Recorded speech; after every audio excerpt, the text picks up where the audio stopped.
దేవానికి స్తోత్రములు తెలియజేస్తూ ఉన్నాము. నీ కుమారుడైన యేసుక్రీస్తు ప్రభు ద్వారా మమ్మల్ని ప్రేమించి తండ్రి మా బ్రతుకులో మన యొక్క తరగతిని నీ సన్నిధిగా కూడుకున్నటకు, నీ సహవాసంలో మేము ఉండటకు, నీ యొక్క విలువైనటువంటి మాటలు మేము వినడానికి తండ్రి మీరు మాకు ఇస్తున్న మంచితనాన్ని బట్టి ఆయన కృతజ్ఞతాస్తుతులు చెల్లిస్తూ ఉన్నాము. తండ్రి ఇదిగో మీ చిత్త ప్రకారం నీ వాక్యం విని ఆత్మీయంగా బలపడినట్లుగా తండ్రి మీ యొక్క వాక్యమందున్న మీ చిత్తాన్ని, సత్యాన్ని, జ్ఞానమును మేము కలిగి ఉండేటువంటి కృపను దయ చూపించాలి. అలాంటి దాసునిగా మీ మాటలు మా తండ్రి పిల్లలకు నేర్పించగలిగే జ్ఞానాన్ని దయ చూపించాలి.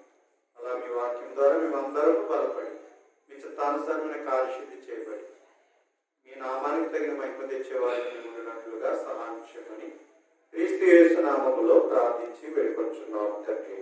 ఆమేన్. ప్రభువైనటువంటి యేసుక్రీస్తు నామములో చేరువచ్చిన సోదరి సహోదరులందరికీ ప్రతి ఒక్కరికి హృదయపూర్వకమైన వందనాలు తెలియజేస్తున్నాను. ప్రియమైనటువంటి దేవుని వారలారా, దేవుని యొక్క పరిశుద్ధ గ్రంథంలో ఎబెసీయులకు రాసినటువంటి పత్రిక నుండి మనము దేవుని యొక్క మాటలను మనం నేర్చుకుంటూ ఉన్నాము. ఎబెసీయులకు రాసినటువంటి పత్రిక మొదటి అధ్యాయము 3వ వచనం నుండి 6వ వచనం వరకు గల దేవుని మాటలను జాగ్రత్తగా మనము పరిశీలన చేద్దాం.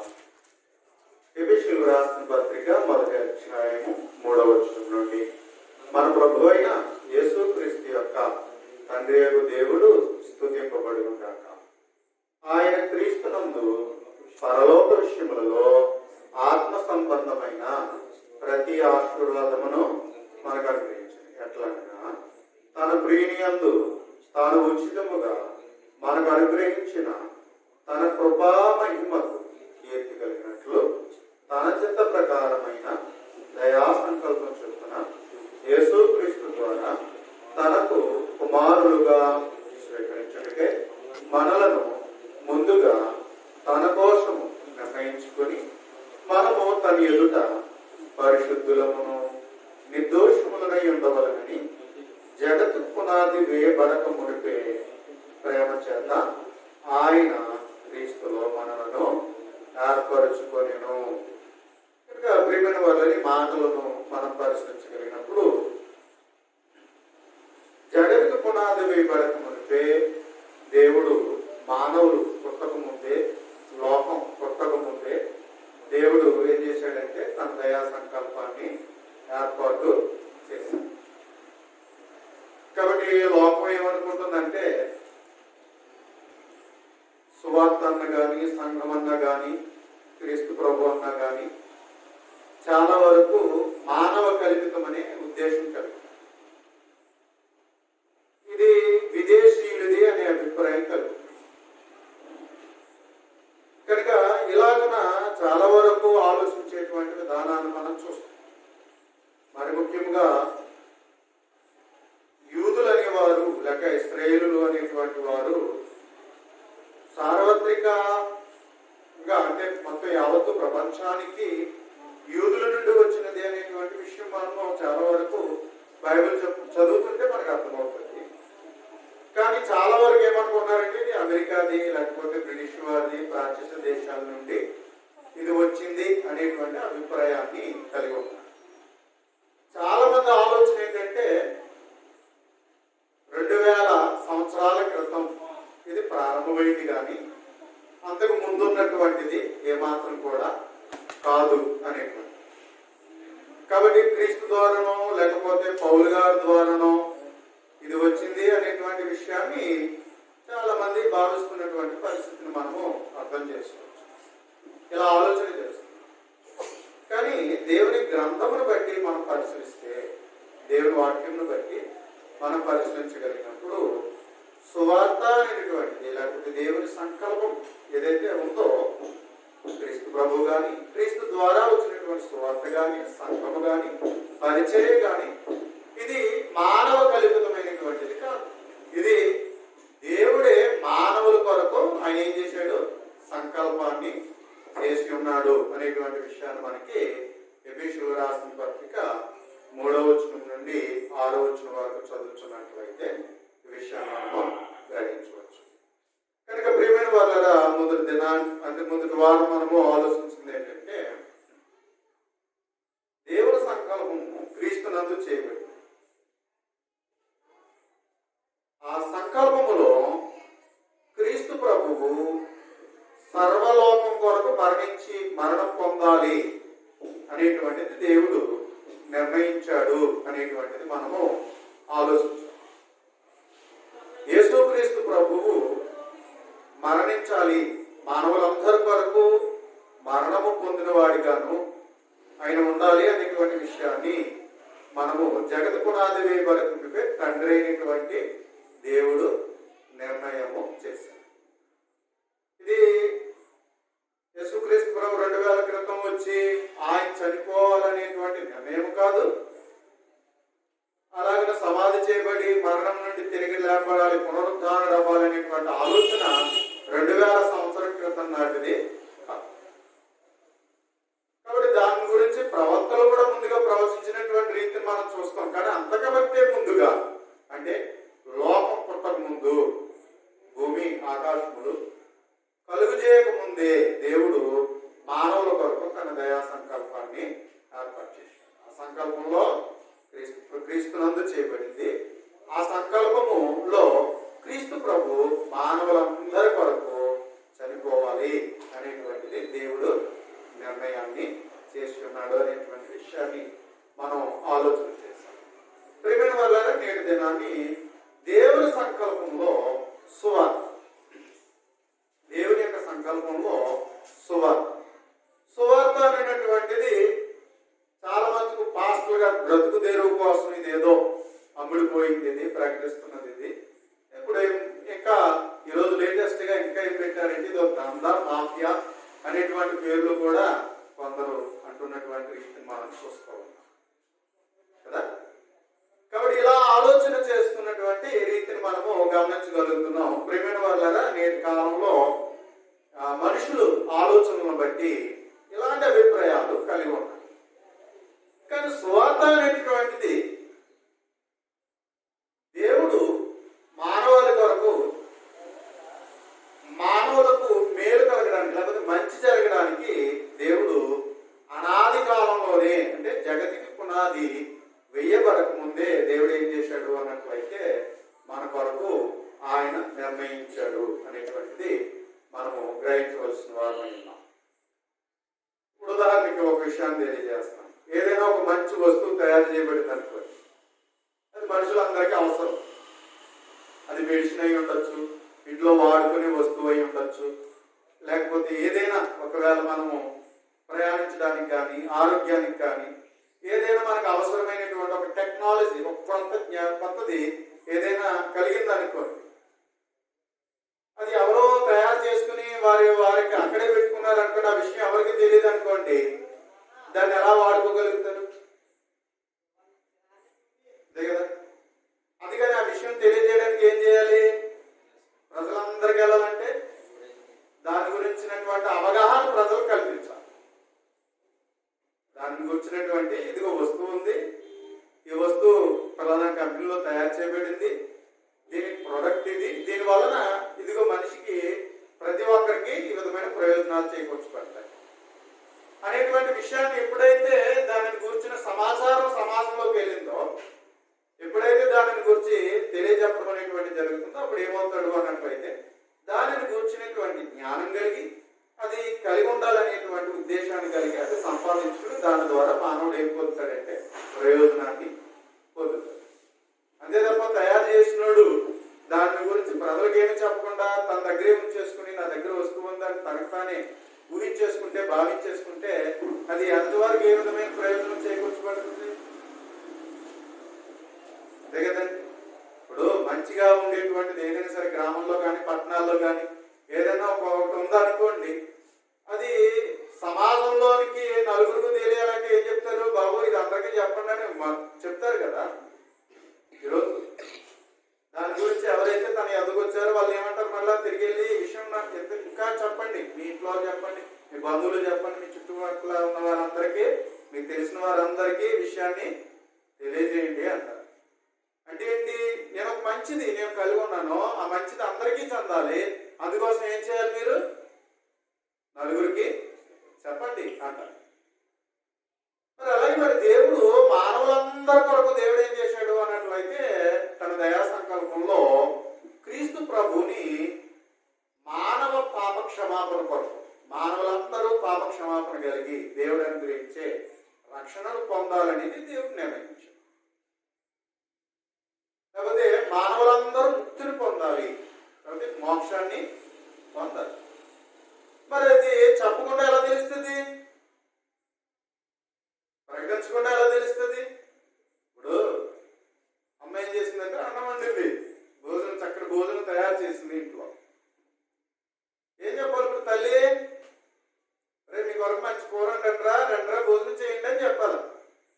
అంతే తప్ప వండేసరికి కదా ఆకలి తీరిపోద్దా? ఆకలి తీరదు కదండి.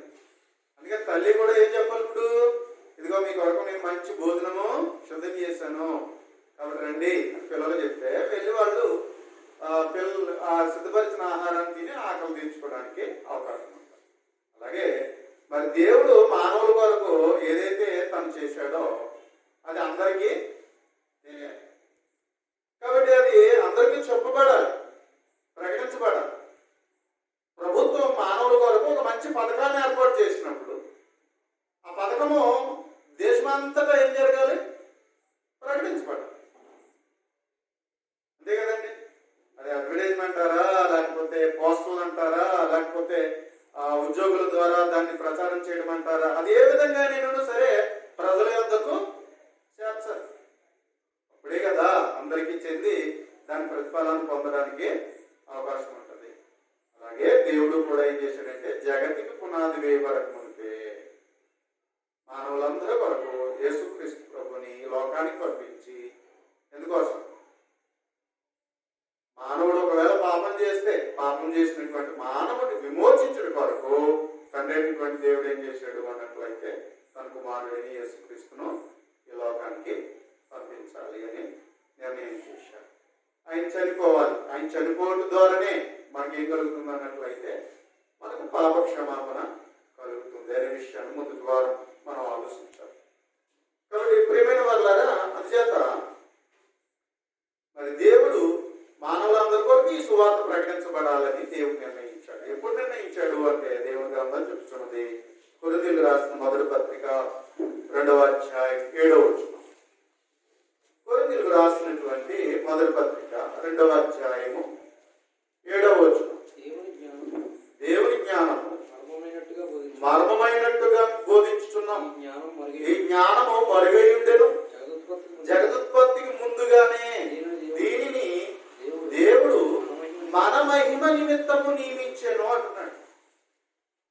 దేవుని జ్ఞానము మర్మమై ఉన్నట్టుగా బోధించున్నాం. ఆలోచనలు అంటాడు పరిపూర్ణులైన వారి మధ్య జ్ఞానమును బోధించున్నాం. అది ఈ లోక జ్ఞానము కాదు, నిరర్ధకులైపోతున్న పోచున్న జ్ఞానము, ఈ లోకాధికారుల జ్ఞానము కాదు అన్నాడు.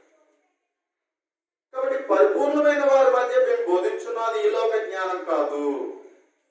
ఇది అమెరికాలో పుట్టింది కాదు, బ్రిటిష్ వారిలో పుట్టినటువంటిది కాదు, ప్రాచ్య దేశాల్లో ఇది వచ్చినటువంటిది కాదు.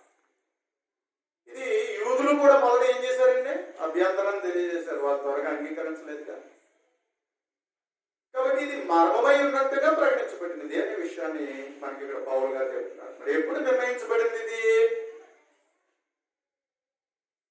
ఎప్పుడు నిర్ణయించబడింది, ఎప్పుడు వచ్చింది అన్నట్లయితే ఇది జగత్కి ముందుగానే, జగదుత్పత్తికి ముందుగానే దీనిని దేవుడు మన మహిమ నిమిత్తము నియమించెను అంటున్నాడు.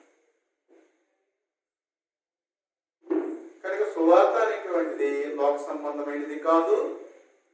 సువార్త అనేటువంటిది మనుషుల జ్ఞానంతో కూడినది, లోకాధికారుల జ్ఞానంతో కూడినది కాదు.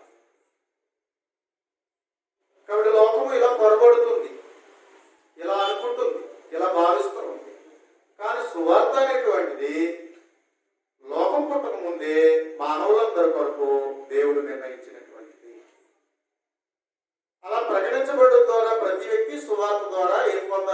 రక్షణ పొందాలి. సువార్త ద్వారా మానవులందరూ రక్షణ పొందాలి అనేటువంటిది దేవుడు నిర్ణయించినటువంటిది. అంచేత ప్రియమైన వాళ్ళారా, సువార్త అనేటువంటిది మనం చూసినట్లయితే సువార్త అనగా మంచి పిలుపు, మంచి వార్త అని అర్థం వస్తుంది. సువార్త అన్నట్లయితే మంచి వార్త, మంచి వార్త, గుడ్ న్యూస్, మంచి శుభవర్తమానం. ఏంటి శుభవర్తమానం? మానవుడు పాపములో ఉండి నశించిపోతున్నప్పుడు ఆ నశించిపోయే మానవుడిని ఆ పాపం నుండి ఎలా విమోచించుకోవాలో, ఎలాగ రక్షించుకోవాలో, ఎలాగో తను పాపం వల్ల వచ్చే జీతం అనే మరణం నుండి ఎలాగో తప్పించుకొని తన జీవితాన్ని మంచిగా తీర్చిదిద్దుకోవాలి, చెడిపోయిన జీవితాన్ని ఎలాగ మంచిగా తీర్చిదిద్దుకోవాలో అని చెప్పబడేదే సువార్త. అంటే మరణకరమైన జీవితాన్ని మానవుడు కలిగి ఉండగా, శాపగ్రస్తమైన జీవితాన్ని పాపం ద్వారా మానవుడు కలిగి ఉండగా, ఆ వ్యక్తి యొక్క జీవితంలో పాపపు చీకటి తొలగించబడి తనలో దేవుని యొక్క జీవము వెలుగును కలిగింపజేసి, దేవుని యొక్క జీవపు వెలుగును కలిగింపజేసి, అంటే అజ్ఞానంతో, మూర్ఖత్వముతో, లేకపోతే బుద్ధిహీనతతో మనిషి ఏం చేస్తున్నాడు అన్నట్లయితే తన జీవితాన్ని చేజేతులారా నాశనం చేసుకుంటున్నాడు, పాడు చేసుకుంటున్నాడు. అలా పాడైపోతున్నటువంటి మానవ జీవితాన్ని దేవుని యొద్దకు నడిపింపజేసి దేవుడి ద్వారా తిరిగి బాగు చేసుకోవడం. కాబట్టి ఇది దేవుడు ఏం చేశాడు అన్నట్లయితే అనాది కాలంలోనే జగదుత్పత్తికి ముందుగానే దేవుడు నిర్ణయము చేశాడు. కాబట్టి ఇది యూదుల సంబంధమైనది కాదు, ఇది అన్యజనుల సంబంధమైనది కాదు, ఇరువురికి ప్రయోజనము చేకూర్చేటువంటి. కాబట్టి సర్వలోకము కొరకు దేవుడు ఏం చేశాడు అన్నట్లయితే అందరి కొరకు దేవుడు, మానవుల కొరకు దేవుడు నిర్ణయించినటువంటి అంచేత సువార్తను గురించినటువంటి సత్యాన్ని దేవుని గ్రంథంలో జాగ్రత్తగా పరిశీలిస్తే మనకు అర్థమయ్యేది ఏంటి అన్నట్లయితే అది మానవ కల్పితమైనది. మనం అనుకుంటున్నట్లుగా ఒక దేశ సంబంధమైనది కాదు, ఇది అంతర్జాతీయ సంబంధమైనది. సువార్త అనేటువంటిది అంతర్జాతీయం, ఒక ప్రాంతానికో ఒక జనములకో ప్రత్యేకించబడినటువంటిది కాదు. కాబట్టి ఒక రంగు ప్రజలకో ఇది ప్రత్యేకించబడినటువంటిది కాదు. కాబట్టి ఏ భేదం లేదు, అందరూ పాపం చేసి దేవుడు అనుగ్రహించి మహిమను పొందలేకపోతున్నారు. పాపం అనేది వ్యత్యాసం ఏమీ లేదుగా, విదేశీయుడని స్వదేశీయుడు అనేటువంటి వ్యత్యాసం లేదు. భూమండలం మీద మానవుడిగా పుట్టినటువంటి వాడు అతడు ఏ ప్రాంతంలో పుట్టినప్పటికీ కూడా, ఏ దేశంలో పుట్టినప్పటికీ కూడా ఏం కలిగి ఉన్నాడు? పాపము కలిగి ఉన్నాడు. కాబట్టి అబ్బాయి నాకు చదువు లేదండి, నాకు ఏం తెలియదండి, నేను ఎక్కడో మారుమూల ప్రాంతంలో ఉన్నానండి అంటానికి కూడా లేదు. కాబట్టి అతడు నాగరికుడైనా సరే, ఎటువారైనా సరే ఏమై ఉన్నారు అన్నట్లయితే భూదిగాంతాలలో ఉన్నటువంటి ప్రతి మనుషుడు ఏమైనాడంటే ఏ భేదం లేదు, పాపము చేసుకున్నాడు. కాబట్టి అయ్యో నాకు ధనం లేదు కాబట్టి, నేను పేదవాడిని కాబట్టి, కడుపేదవాడిని కాబట్టి ఏదో దొంగతనం చేస్తున్నాను, ఏదో చెడ్డ పని చేస్తున్నాను, బ్రతుకు తెరువు కోసం నేను ఏదో పాపం చేస్తున్నాను బాబు అని చెప్పేసి, ఒకవేళ నాకు పేదవాడిని కాబట్టి, భేదవాడిని కాబట్టి నేను పాపం చేస్తున్నాను అని, నా పుట్టుక ఎలాంటిది అని చెప్పుకుని కొందరు లోకంలో ఉండేవాళ్ళు ఉన్నారు.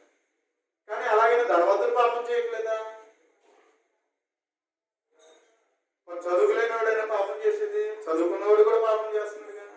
కాబట్టి ఏ భేదము లేదు, అందరూ పాపము చేసి ఉన్నారు. కాబట్టి మరి పాపం అనే విషయంలో ఏ భేదం లేదు కాబట్టి, అలాగే దేవుడు భేదం లేకుండా ఏం చేశాడంటే సువార్త సర్వలోకానికి ప్రకటింప చేస్తాడు. అందరికి, భూమి మీద ఉన్న ప్రతి వ్యక్తికి ఈ సువార్త అనేటువంటిది ప్రకటించబడుతున్నది. కాబట్టి ఇది కుల సంబంధమైనది కాదు, మత సంబంధమైనది కాదు, ఇది ఒక రాజ్య సంబంధమైనది కాదు. కాబట్టి సువార్తకు వ్యత్యాసం లేదు, సువార్తకైతే వ్యత్యాసం లేదు.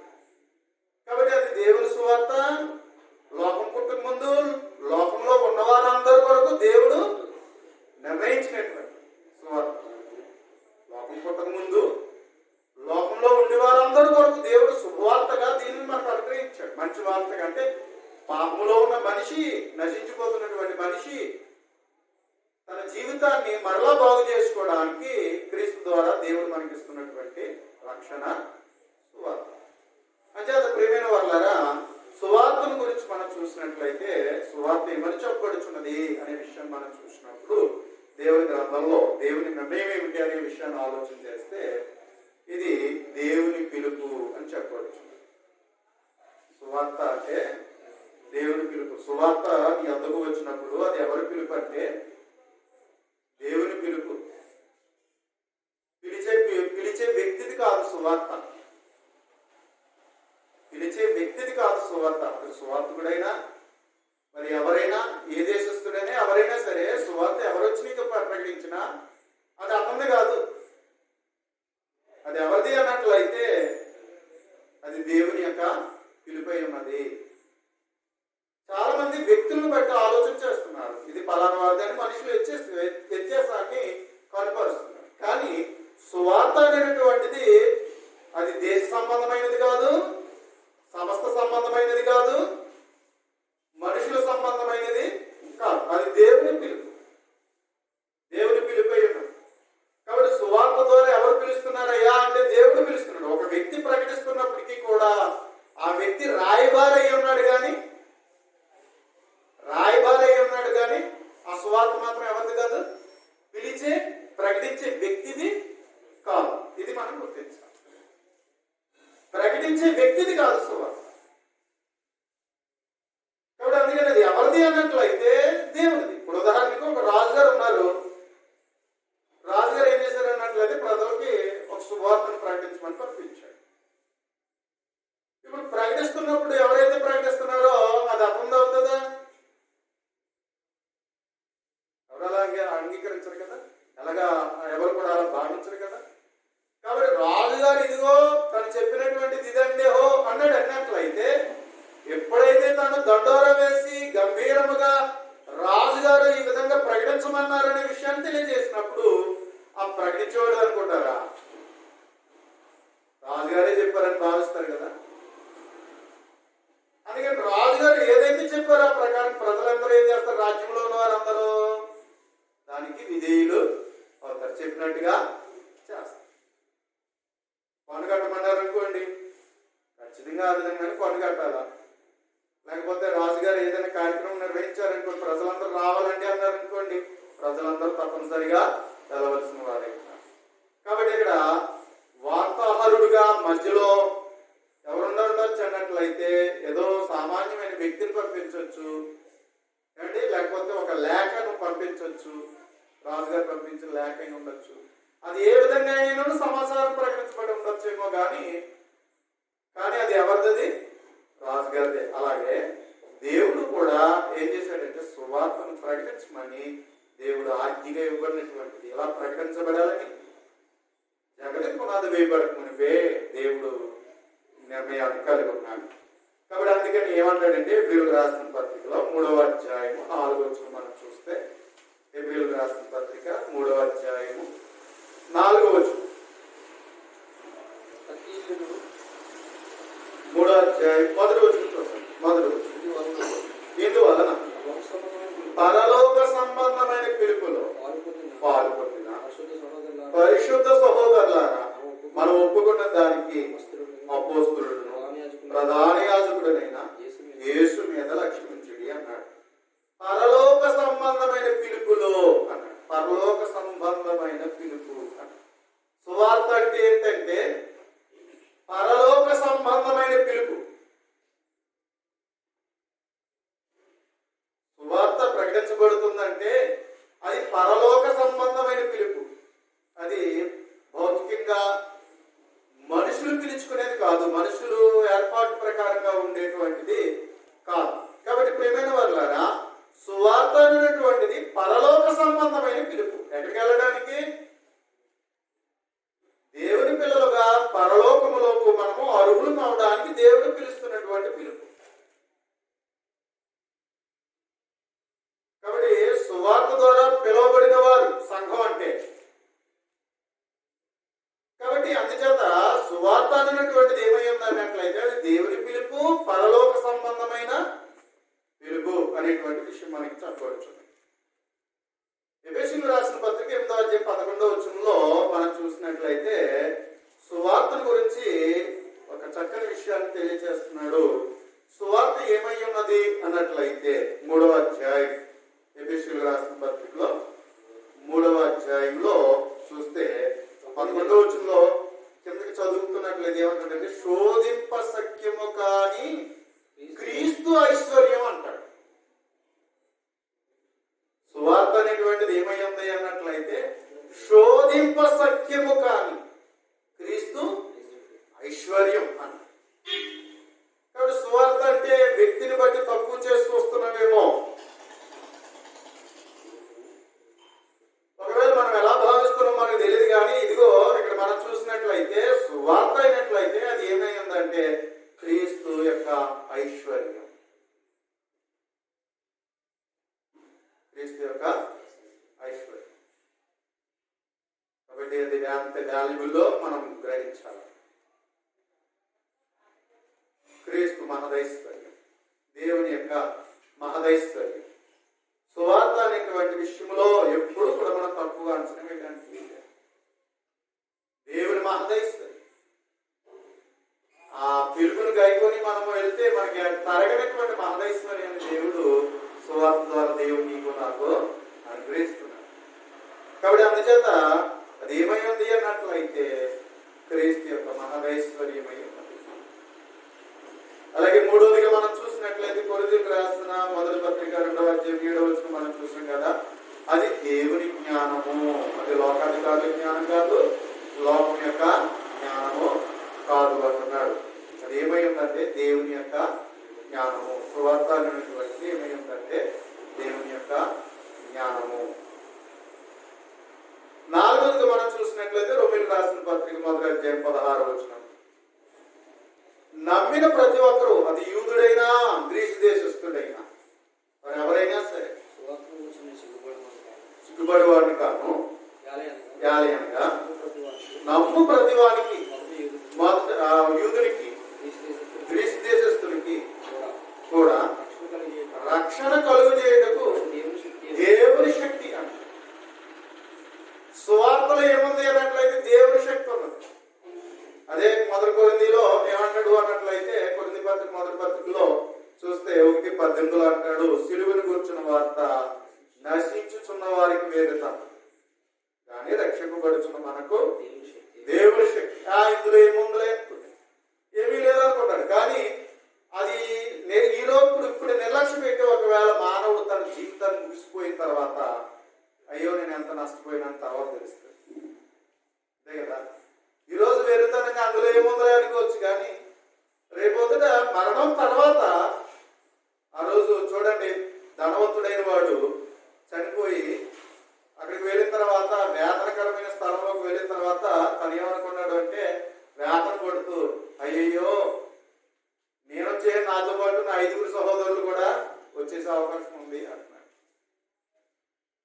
అంటే ఇప్పుడు నేను చేసే తప్ప ఎవరు చేయకూడదు?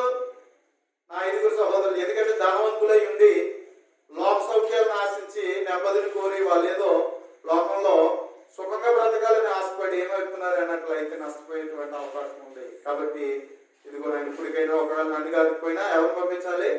లాజరు పంపితే ఒకవేళ నమ్ముతారేమో అంటున్నారు.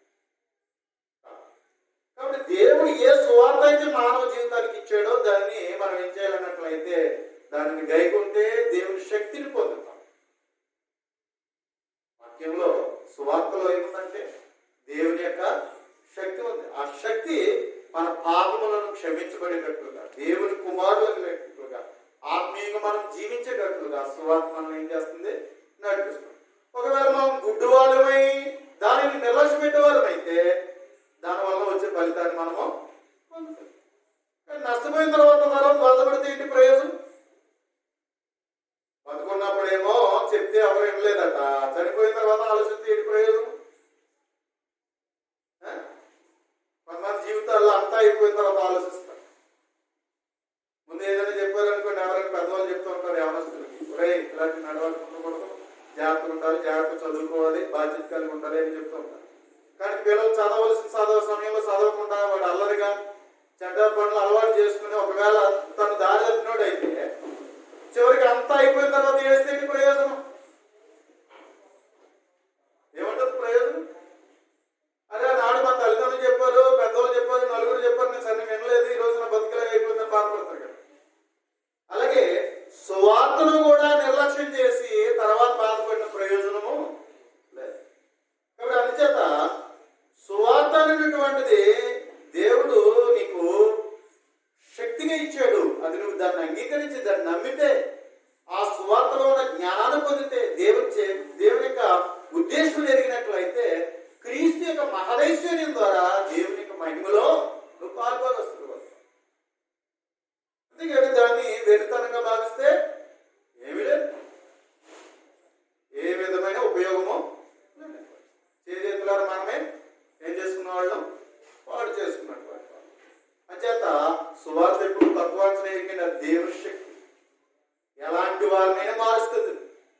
మార్చగలిగే శక్తి కలదు.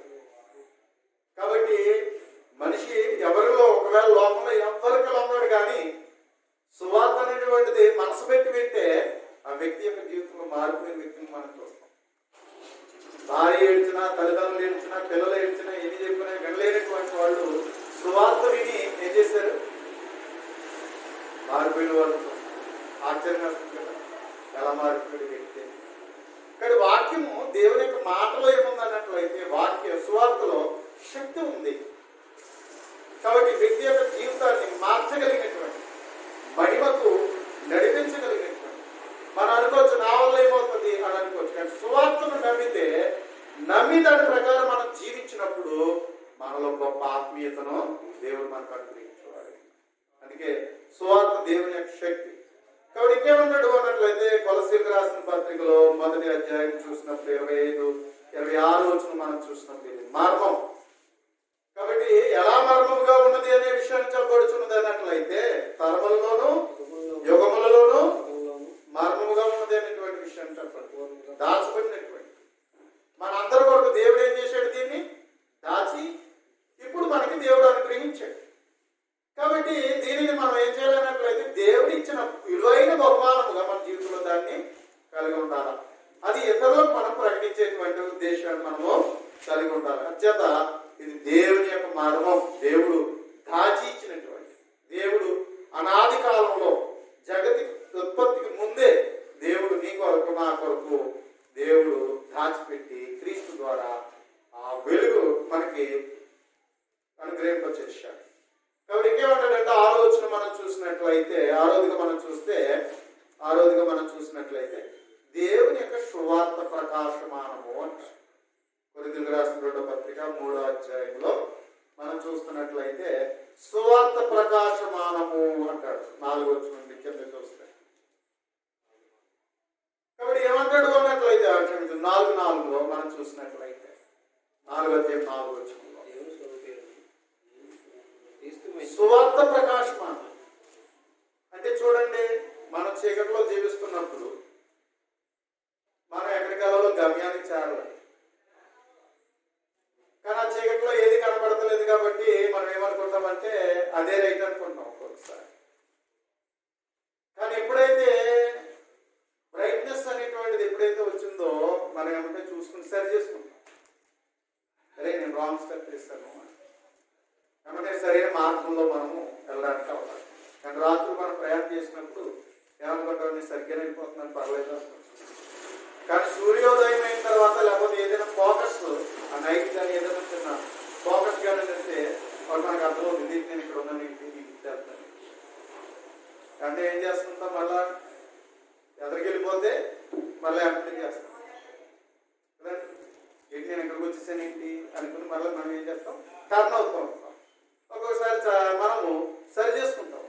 అలాగే సువార్త అనేటువంటిది జీవితంలో ఏదో తప్పుదాలు కలిగిన వాళ్ళు మనంగా కొన్ని నిర్ణయాలు తప్పుడుగా తీసేసుకొని మనం ఏదో వెళ్ళిపోతున్నటువంటి వాళ్ళు, గుడ్డు వాళ్ళుగా మనము వెతుకులాడుతున్నటువంటి వాళ్ళు.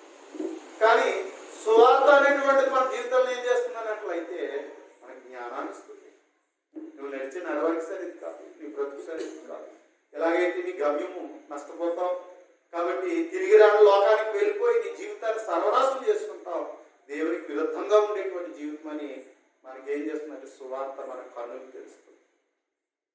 మనలో ఉన్న చీకటిని పారద్రోలుకునేటట్లుగా మనం సరైన గమ్యములకు చేర్చేటట్లుగా సువార్త అనేటువంటిది ఏం చేస్తుంది అన్నట్లయితే అది మన కన్నులను ఏం చేస్తున్నట మనోనేత్రాలను వెలిగించుతున్నది. ఎంత కళ్ళు ఉంటే ఏంటి, చీకటి ఉంటే కళ్ళు బాగానే పనిచేసి చీకటి ఉంటే ప్రయోజనం. కాబట్టి ఏముండాలి, ఏముండాలండి, వెలుగు ఉండాలి కదా. కళ్ళు పనిచేస్తే చీకట్లో కళ్ళు చాలా బాగున్నాయండి, ఏదైనా సరే స్పష్టంగా కనిపిస్తుంది, చీకట్లో కనపడుతుంది. కాబట్టి అందుకని సువార్త దగ్గరికి వస్తేనే, వెలుగు దగ్గరికి వస్తేనే ఏదైనా మనకు చూడండి. ఒక్కోసారి పడిపోయింది వెతుక్కుంటా, ఎక్కడ ఎత్తుకోవాలి, ఎప్పుడు ఎత్తుకోవాలి, వెలుగుంటగా ఎత్తుకోవాలి. చీకట్లో ఎంత ఎదిగితే ఏంటి, రాత్రి అంతా కష్టపడుతూ ఉంటాం. ఒకసారి పడేసుకుని దొరకలేదు అనుకున్నాం, పొద్దులు వేసిన తర్వాత ఇంకోసి ఇక్కడ ఉంటాం అనుకోండి, అంతే కదా. అలాగే మన జీవితాల్లో కొన్నిసార్లు మనం దారి తప్పిన జీవితాలని, నేను సరిగ్గా ఉన్నాను, బాగానే బతుకుతున్నాను అని అనుకుంటా కొన్ని నిర్ణయాలు తప్పుడుగా తీసేసుకుంటాం. కానీ సువార్త అనేటువంటి ప్రతి మనిషిని ఆలోచింప చేస్తా, వివేచింప చేస్తా, సరైన రీతిలో మన జీవితాలు నిలబెట్టారు. అలాగే ఎందరో జీవితాలని నిలబెట్టి మన అందరి జీవితాన్ని కూడా నిలబెట్టింది. అందుకని సువార్త అనేటువంటిది దేవుని ప్రకాశం. కాబట్టి అందుచేత ఆ సువార్త మనం ఏం చేయాలన్నట్లయితే మన జీవితంలో వెలుగులోకి రావాలి, సువార్తను వినాలి, మన జీవితాలు మనం పరిశీలన చేసుకోవాలి. అప్పుడే దేవునికి వెలుగులో ఉండడానికి, సరైన మార్గంలో నడవడానికి అవకాశము ఉంటుంది. అలాగే సువార్తను ఏమంటున్నాడు అన్నట్లయితే ఎఫెసీయులకు రాసిన పత్రిక 1వ అధ్యాయం 13వ వచనం మనం చూస్తే అక్కడ ఏమంటున్నాడు అన్నట్లయితే, ఎఫెసీయులకు రాసిన పత్రిక 1వ అధ్యాయం 13వ వచనంలో మనం చూసినప్పుడు మీరును సత్యవాక్యమును అనగా మీ రక్షణ సువార్త అన్నాడు. సత్యవాక్యము అనగా రక్షణ సువార్త, అంటే రక్షణ సువార్త అనగా సత్యవాక్యము అని కదా. సత్యవాక్యము అనగా రక్షణ సువార్త, రక్షణ సువార్త అనగా సత్యవాక్యము అనేటువంటి విషయాన్ని మనకి అక్కడ చెప్పవచ్చు. కాబట్టి సువార్త అనేది ఏమైందంటే దేవుని సత్యం. The gospel is the truth of God, word of truth. కాబట్టి దేవుని యొక్క సువార్త అనేటువంటిది ఈరోజు మనం వినిచున్న ఈ సువార్త, బైబిల్ నందు ఉన్నటువంటి ఈ సువార్తను మనం చూసినట్లయితే ఏమైనది అన్నట్లయితే దేవుని యొక్క సత్యమైనది. సువార్త మనకు సత్యవంతులు నడిపిస్తుంది, సత్యవంతులుగా మనం చేస్తాం కదా. సువార్త అనేటువంటిది ఏం చేస్తుంది అన్నట్లయితే తండ్రి అయిన దేవుని అద్వితీయ సత్యవంతుడైన దేవుని అందుకు నడిపిస్తుంది, కృపాసత్య సంపూర్ణుడైన క్రీస్తునందుకు నడిపిస్తుంది, సర్వసత్యములోనికి నడిపించే పరిశుద్ధాత్మని అందుకు మనం నడిపించేస్తాం. కాబట్టి ఆ విధముగా సత్యమునకు స్తంభమును ఆధారమైన జీవము గల సంఘముగా ఉండేటట్లుగా మనల్ని చేస్తున్నాం. కాబట్టి ఈ విధముగా సువార్త ఏమైందంటే ఆ సువార్త సత్యమును మనం గ్రహించినప్పుడు మనం సత్యవంతులుగా ఉండేటట్లుగా మనల్ని నడిపింపచేస్తుంది. అందుకే చేత సువార్త ఏమై ఉంది అన్నట్లయితే సత్యము, దేవుని యొక్క సత్యమై ఉన్నది. అలాగే మనం చూసినట్లయితే కృపాసువార్తను అపోస్తలుల కార్యాలలో చెప్పలేదు. కృపాసువార్త, సువార్తలో ఏముందంటే కృప ఉంది. లోకంలో కొందరికి చెప్తారు, కొన్ని వర్తమానాలు చూడండి, కొందరికే చెప్తారు, అందరికీ చెప్తారు, ఎంచుతారు మనుషులు కదా లోకంలో. కానీ సువార్త ఎంచదు. దేవుని యొక్క సువార్త అర్హుడైనను అనర్హుడైనను అందరికీ కూడా అవకాశం ఇస్తారు. అందుకని ఇది నీకే తగును, నీకు తగదు అనడానికి సువార్త అందరికీ. కాబట్టి ఇదిగో నువ్వు ఘోరమైన పాపి కాబట్టి నీకు అవకాశం లేదు అనడానికి సువార్త అందరికీ ఇది. కానీ ప్రతి వ్యక్తికి ఇది. కాబట్టి ప్రతి వ్యక్తి యొక్క జీవితంలో అవకాశం ఇవ్వబడుతుంది. ఏ అవకాశం లేని వాడికి, ఏ అర్హత లేని వాడికి కూడా సువార్త ఏం చేస్తుంది అన్నట్లయితే ఆశను పురుకొల్పుతుంది. నీకు కూడా అర్హత ఉంది అని ఏం చేస్తుందంటే నడిపింప చేస్తుంది. కానీ లోకంలో ఉన్న వాటికి ఎంచుతుంది కదా. కానీ సువార్త అనేటువంటిది కృపా సువార్త. ప్రతి ఒక్క వ్యక్తికి ఇది అర్హత లేని వాళ్ళ దగ్గరికి వెళ్ళి అర్హుడుగా చేస్తారు కదా. కాబట్టి చూడండి, లోకంలో అయితే ఏమనుకున్నాడు, పాపాత్మ స్త్రీ ఉంది, యేసుక్రీస్తు సువార్త ప్రకటించాడు. కానీ సీమోను అనేవాడు తన ఇంటికి ఆహ్వానించాడు. ఆహ్వానించిన తర్వాత మంచి ఆతిథ్యం ఇచ్చాడు. కానీ తన ఇంటికి ఎవరు రావాలని, యేసు ద్వారా కొంత గొప్ప రావాలని కోరుకున్నాడు ఆ వ్యక్తి. కానీ అక్కడికి ఎవరు వచ్చారు? పాపాత్మురాలైన స్త్రీ వచ్చారు. ఇదేంటి ఎందుకు రానిచ్చాడు, ఒక మంచి కదా గెలిపించు కదా. సుంకర్లు ఎందుకు వెళ్ళాడు యేసుక్రీస్తు. కాబట్టి జకే అనుకున్న నా గోటోడికి అవకాశం ఉంటుందా అనుకున్నాను. కానీ యేసుక్రీస్తు ప్రభు తన దగ్గరికి. కాబట్టి ప్రియమైన వాళ్ళగా ఎంతటి ఘోరమైనటువంటి పాపము కలిగిన వ్యక్తి వద్దకైనా సరే కృపాసువార్తది అందరికి అవకాశం ఇవ్వదు. అయ్యో నాలాంటి పాపాత్ముడు పరిశుద్ధుడు అవుతాడంటే పరిశుద్ధుడికి అవకాశం. నాలాంటి దుర్నీతిపరుడైన వాడు నిర్మతుడు కాగలంటే నిర్మతుడు కాగలడు. సువార్తలో అంత శక్తి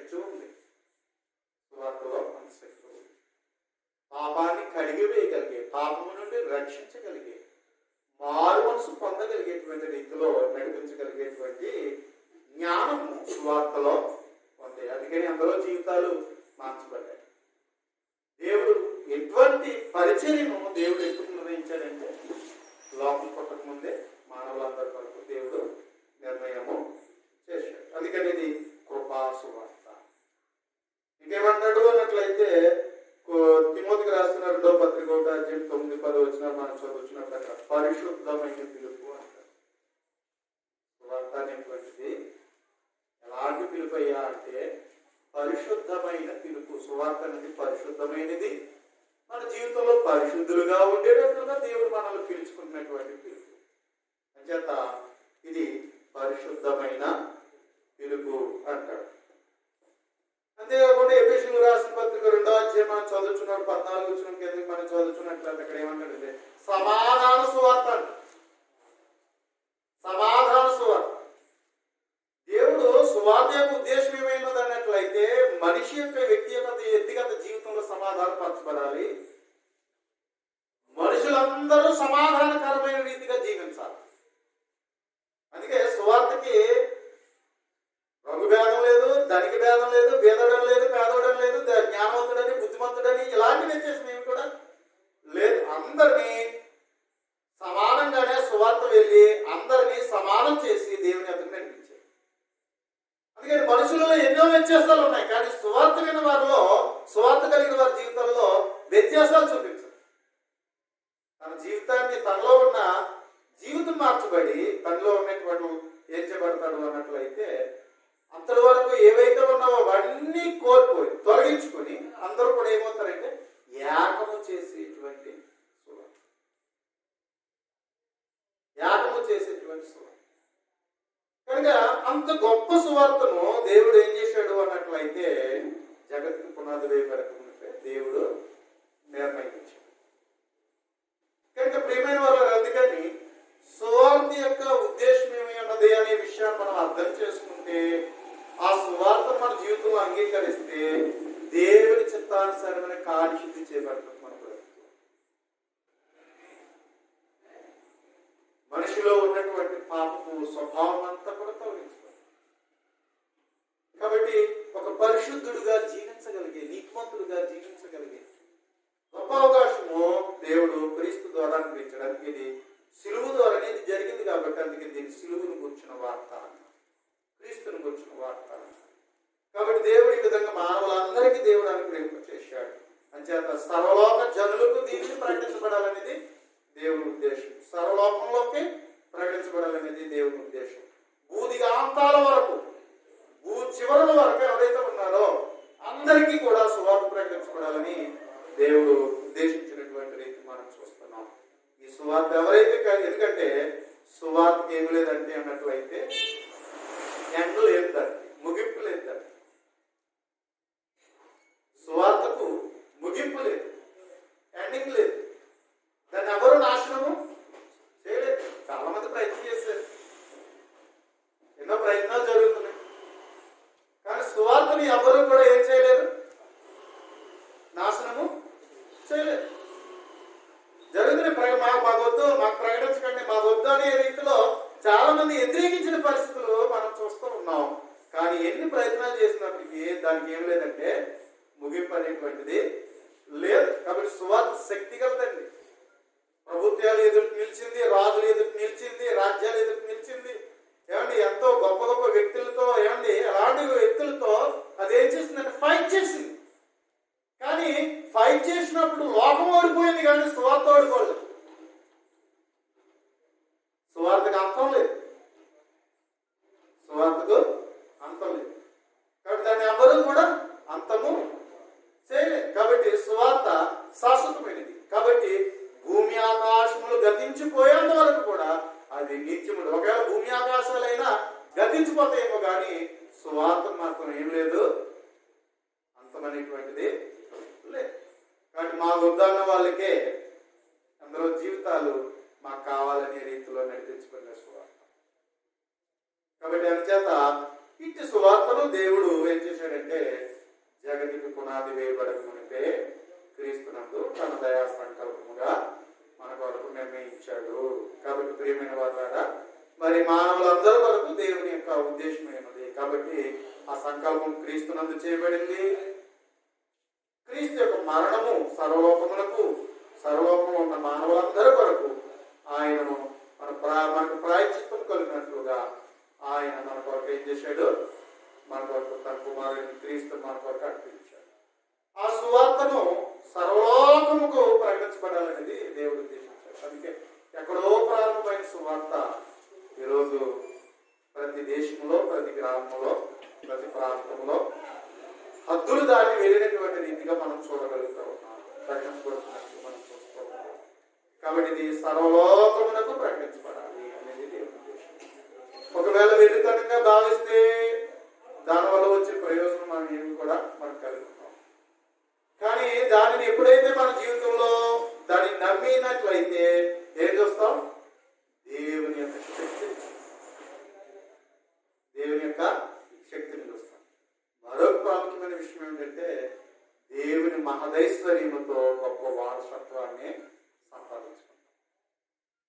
గొప్ప వారసత్వాన్ని మన జీవితంలో సంపాదించుకుంటాం. కాబట్టి ప్రియమైన వాళ్ళారా, అంచేత ఇది ఈ విధంగా దేవుడు నిర్ణయించాడు అనడానికి పౌలు గారు చెప్తుంది. ఎందుకంటే అది యూదుల ప్రకారంగా ఆలోచించుకుంటున్నారు, అన్యజనుల ప్రకారంగా ఆలోచించుకుంటున్నారు, మనుషు రీతిగా దాన్ని ఆలోచించి అప్పుడే కలిగి ఉన్నారు. కాబట్టి అందుకని పౌలు గారు దేవుని నిర్ణయము ఎప్పుడన్నట్లయితే లోకం పుట్టక ముందే, జగత్ పునాది వేయబడకమునిపే దేవుడు నిర్ణయించాడు అనే విషయాన్ని అపోస్తలుడైన పౌలు ద్వారా మర్మమును, ఆ విషయములను దేవుడు తెలియపరిచాడు. మరొక సంగతిని ఈరోజు నేను చదువుకుంటున్న మనం ఆ సత్యవాక్యమును మనం గ్రహించి ఈరోజు తండ్రి చిత్తాన్ని బట్టి మనం నడుచుకునేటట్లుగా, ఆ చిత్త ప్రకారం నిలబడేటట్లుగా మన జీవితాలు కలిగి ఉంటాం.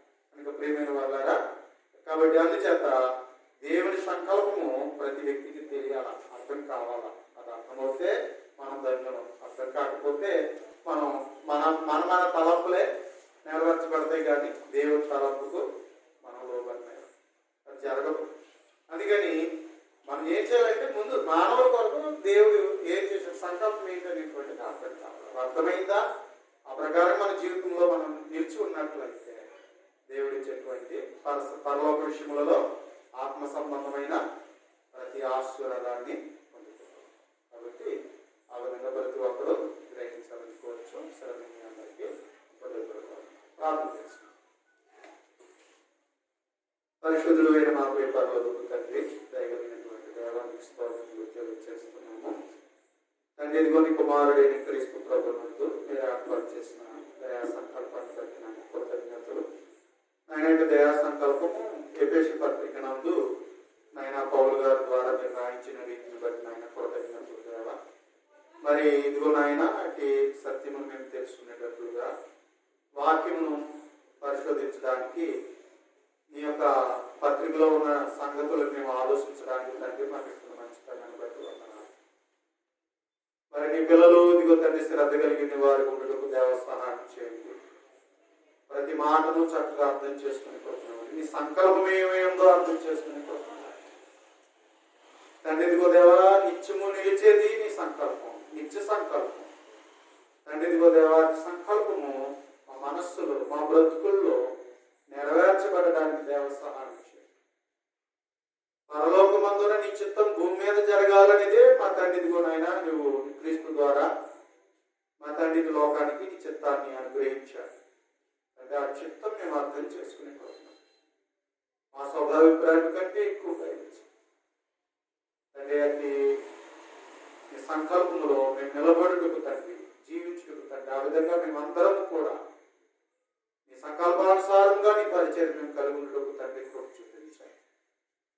తండ్రి, అలా నీ పరిచయం దీవించండి, తరగతులు దీవించండి, మేము పడుతున్న శ్రమను దీవించండి తండ్రి. ఇదిగో దేవా, అనేకులు మా తండ్రి మాటలను గ్రహించుచు నీ మాటల్లో ఉన్నటువంటి సత్యాన్ని గ్రహిస్తూ ఆత్మీయంగా మా తండ్రి కుమారులుగా, కుమార్తెలుగా ప్రతి ఒక్కరు జీవించినట్టుగా సహాయం చేయండి.